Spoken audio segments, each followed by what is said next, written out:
Drop my pen. So topic 2, we're going to talk about factoring perfect square trinomials. And these can feel a little daunting at first because you just see this jumble of A's and B's and exponents of 2's, but really take some time with this one because this is definitely going to come back up. So you'll certainly see factoring different squares, perfect difference of perfect squares. That's going to come up a lot when you get into later sections. But the factoring perfect square trinomials, this sneaks up on you a couple of times. This will come up later in this book. So later in this course, we're going to talk about completing the square. So completing the square is a way to solve something called a quadratic equation. So you definitely need to know this later in this course. But then when you get into pre-calculus, you will definitely talk about this with circles. So there's a situation where you go from one form of a circle to another form of a circle, meaning the equation of the circle, and you have to know how to complete the square. Therefore, you have to know perfect square trinomials. So again, don't get too overwhelmed with this. Just take your time and really focus, but know how to do this because it's going to be a big time saver. And understanding what you're doing here is going to help you understand what's going on with completing the square later. Okay, so factoring perfect square trinomials. First of all, the definition: a perfect square trinomial is a trinomial that has two forms. A squared, meaning the first term is squared, plus 2ab plus b squared. So the first and last terms end up being perfect squares, and that middle term is the product of the square roots times 2. Okay. The other format is a squared minus 2ab plus b squared. So again, the first and last terms have to be perfect squares, and that middle term is the product of the square roots times 2. Okay, so again, the a squared b squared, that's just us indicating, hey, these are perfect squares. And then we're telling you just know that a and b are the square roots of a squared and b squared. Okay, so you have to have a very particular format for this to work. But if you recognize that format, that is powerful because factoring these perfect square trinomials is a piece of cake, and it's going to save you a ton of time potentially having to do like the AC method for factoring if you can recognize this format. Okay, so again, first and last term have to be perfect squares. So first and last terms,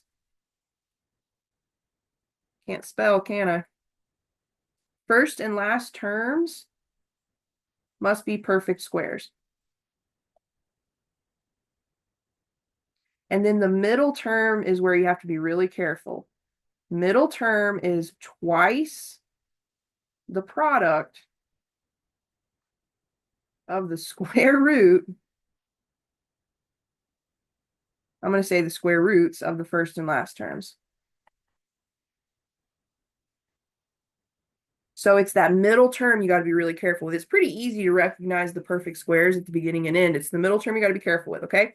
Now, if you truly have a perfect square trinomial, in the event that you have all plus signs, so a squared plus 2ab plus b squared, all you have to do is take the square root of the first and last term, add them, and then square that product, or square that sum rather, square that sum. And then if you have a minus and a plus, a squared minus 2ab plus b squared, you take the square root of the last and first terms, subtract them, and then you square that difference, okay? So factoring these is super easy. Determining if it's a perfect square, that's where the work is, okay? So let's look at the first example. So the first example says, determine if the following are perfect square trinomials or not. So remember, first and last term have to be perfect squares. The middle term is twice the product of the square roots of the first and last terms, okay? So let's look here. For part A, we have x squared minus 10x plus 25. Well, x squared we know is a perfect square because it has an even exponent. Its square root is just x. 25 is a perfect square because its square root is an integer or a whole number, okay?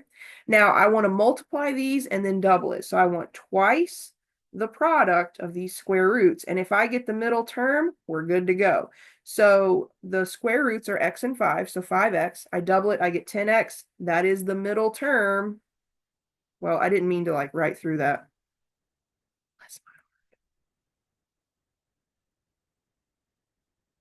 So we would say, yes, this is a perfect square trinomial. So if we wanted to factor this, this would be super easy to factor. We would just take these square roots, we would subtract them, and then we would square that difference. Okay, let's look at the next one.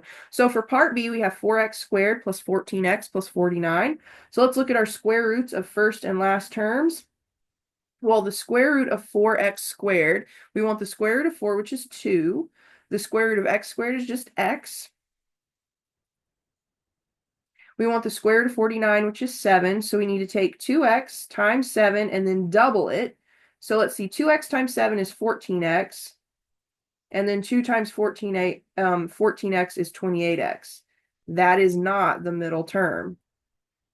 So we would say, no, this is not a perfect square. So you can't just have the product of the two square roots. You have to have double the product of the two square roots to meet the format of this being a perfect square trinomial. So this one we could not factor using this shortcut. We would have to factor this using the AC method, which would be a gigantic pain in the behind because 4 times 49 would be a big old product to look for factors of. Okay, so let's go ahead and look at example 3. So example 3 says factor each polynomial completely, okay? So first we have to check to see, is this a perfect square trinomial? If so, we've got the shortcut factoring. If not, we may have to do some other work or just decide that the polynomial is prime, okay? So let's see, for part A, we have x squared plus 16x plus 64. So the square root of x squared is x. The square root of 64 is 8. We want to take 8 times x and then double it, which gives me 16x, which is the middle term. So I've done the work. I have found out that this is indeed a perfect square trinomial. This sign right here is important. That tells me in my factored form whether I add or whether I subtract. So in this case, because that first term or that first sign is positive, that tells me I want to add my two square roots. So I'm going to get x plus 8, and then I'm going to square that sum. And that's it. So if you can recognize that you have a perfect square trinomial, whoa, is that going to be way easier for you. Okay? Next up for part B, let's see here. For part B, we have 9x squared minus 12x plus 4.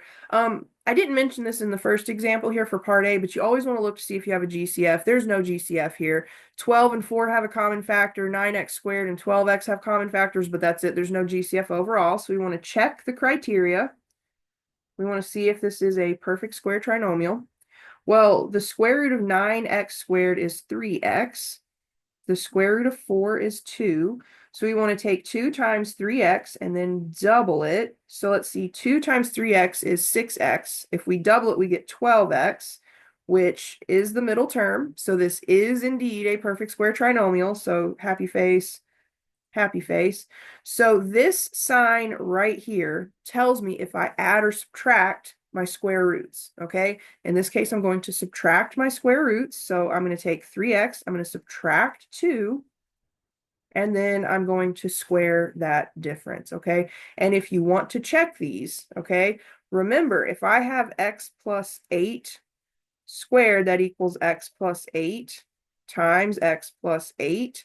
If you wanted to FOIL it, you could to check yourself. You could also use what we learned back in chapter 5, but this would be x squared plus 8x plus 8x plus 64, which is x squared plus 16x plus 64. So you could check yourself. You could do the same thing with part B if you wanted to. Okay, let's look at part C. So we have x squared minus 11x plus 121. Well, the square root of x squared is x, so that's good. We have a perfect square. The square root of 121 is 11, also good. We have a perfect square. So we want to take the product of these two square roots and then double it, which will give me 22x. That is not the middle term. So I would have to say not a perfect square trinomial.